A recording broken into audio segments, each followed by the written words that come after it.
Oi, pessoal, boa noite. O nosso grupo vai estar falando sobre motivações do conceito às aplicações. As alunas que irão apresentar sou eu, Maria Isabela, a Mariana, a Gabriela e a Joyce.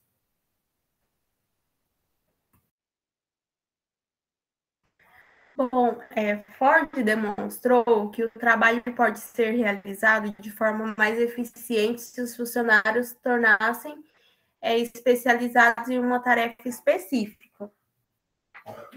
Como a gente já estudou, ele tornou-se rico e famoso por fabricar automóveis em uma linha de montagem.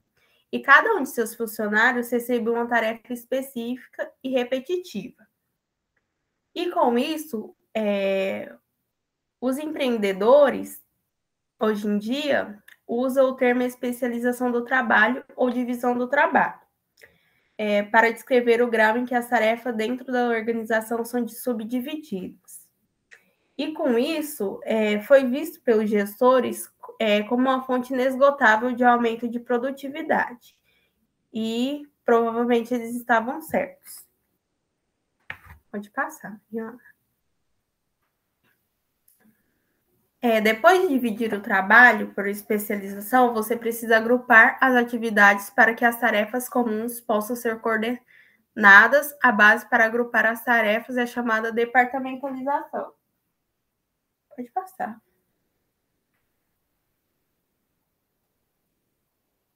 A cadeia de comando é uma linha única de autoridade que vai do topo da organização até o escalão mais baixo. E ela determina quem se reporta a quem na empresa, ou seja, quem eu devo estar me submetendo, estar falando, enfim. Pode passar. Ela responde às perguntas dos funcionários do tipo: se eu tiver com algum problema, com quem devo falar? E por quem eu sou responsável?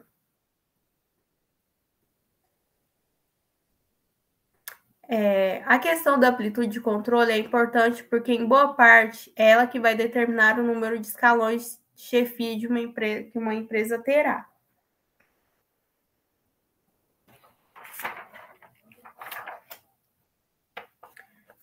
O termo centralização se refere ao grau em que o processo decisório está concentrado em um único ponto da organização. Os altos executivos tomam todas as decisões e os escalões inferiores simplesmente cumprem suas ordens. A formalização, ela se refere ao grau que as tarefas dentro da organização são padronizadas. Quando uma tarefa é muito padronizada, seu responsável tem pouca autonomia para decidir o que, quando e como deve ser feito.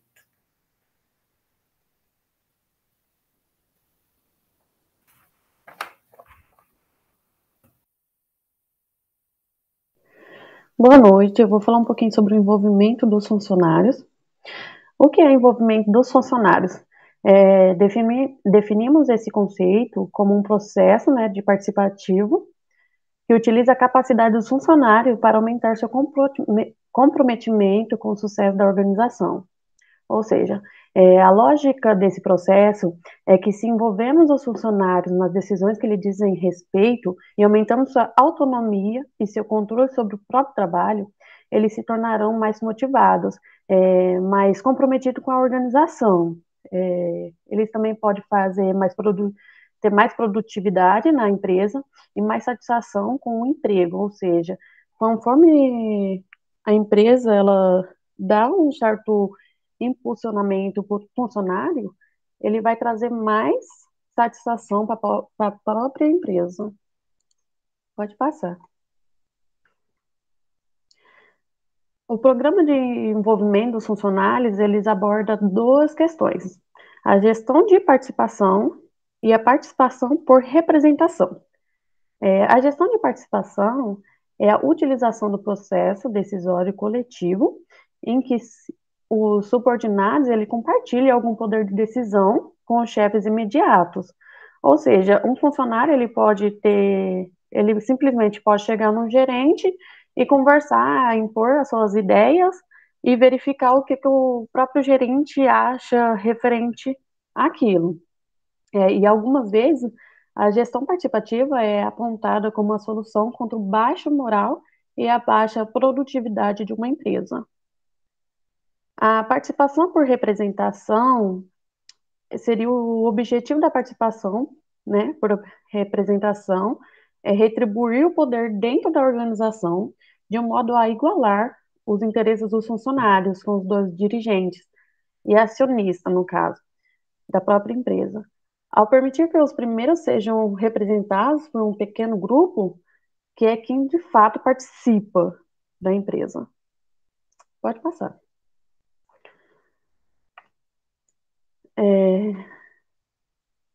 Referente à remuneração, no caso, a recompensa do funcionário. Há muitas maneiras de remunerar os empregados, todo mundo sabe. O processo de estabelecer níveis de remuneração pode ser complexo e envolve equilibrar o valor do trabalho para a organização, geralmente estabelecido por um processo técnico, né, chamado avaliação profissional, e a competitividade externa da remuneração de uma organização, em relação à remuneração e média em sua área de atuação. Algumas formas de remuneração são remuneração por unidade produzida, né, que seria o plano de remuneração por unidade produzida tendo sido popular há muito tempo como forma de recompensar os funcionários na área da produção, da própria produção. O que ele faz? Pagamento com base no mérito, que seria o plano, né, o plano base do mérito, é feito por desempenhos individuais, com base em escalas de avaliação, ou seja, o que você produz, você vai ganhar. Se você vai produzir muito, você vai ganhar uma remuneração maior que um outro funcionário que produziu menos que você. Remuneração por habilidades. A remuneração por habilidade, também chamada remuneração por competência, é uma alternativa à remuneração com base no cargo, que estabelece um nível salarial de acordo com as habilidades dos funcionários ou com a variedade de funções que ele é capaz de desempenhar. E, por último, tem a recompensa intrínseca, que são programas de reconhecimento de funcionários. Os programas de reconhecimento dos funcionários, eles podem ser diferentes formatos. Eles vão desde um muito obrigado, espontâneo, em particular, até programas formais explícitos, nos quais tipos específicos de comportamento são encorajados e procedimentos para a conquista do reconhecimento são identificados claramente. Coisa que muitas empresas não fazem é ter, né, no caso, recompensas intrínsecas entre os funcionários. Muitas empresas não sabem elogiar uma coisa que muitos funcionários precisam, desse reconhecimento. É isso aí.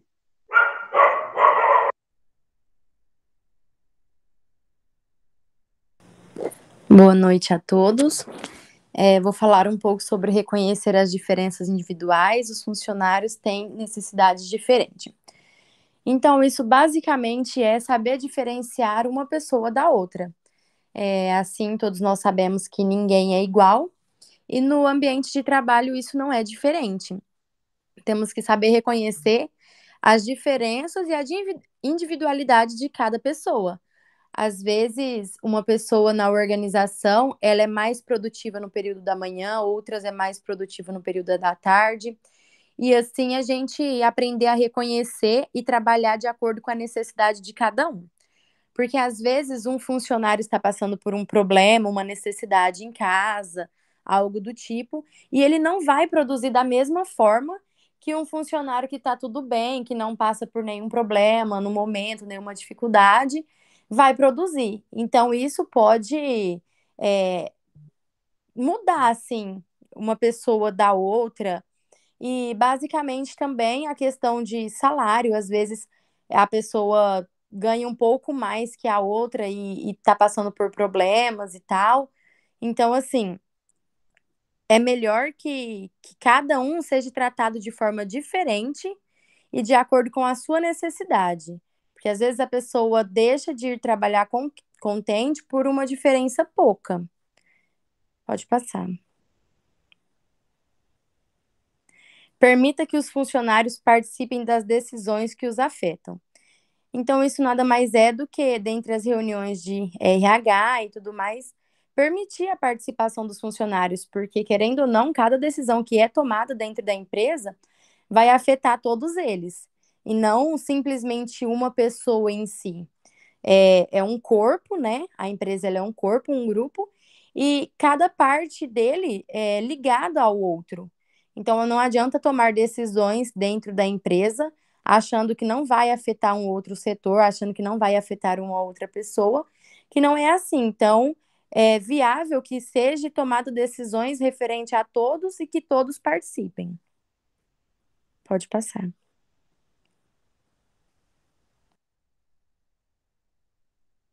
Então é isso, vou passar para a Mariana.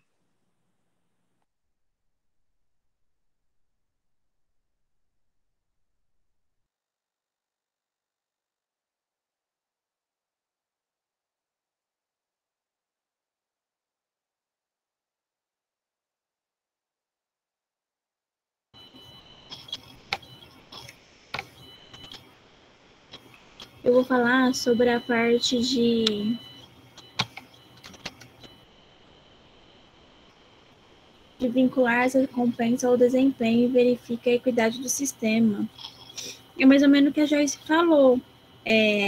O papel do gestor e também do próprio dono da empresa é identificar os principais norteadores de comportamento dos seus funcionários, dos seus subordinados, ver a necessidade dos seus funcionários, o que tem para melhorar, né?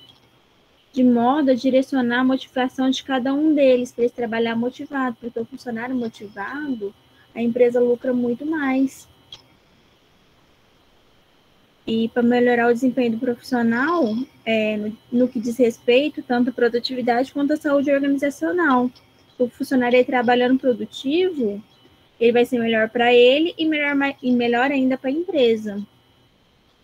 E a motivação, ela é vista como um processo que faz parte de todo o comportamento organizacional, que influencia mutuamente tanto o indivíduo como grupos e como toda a organização. A empresa ela tem que trabalhar em prol não só seus lucros, mas sim em prol da saúde da organização. Ela tem que trabalhar com os funcionários motivados. O sucesso da empresa ela idealize, aí tenta, faz, não deu certo, faz de novo, não deu certo, faz de novo, até continuar fazendo, até chegar no sucesso. É isso.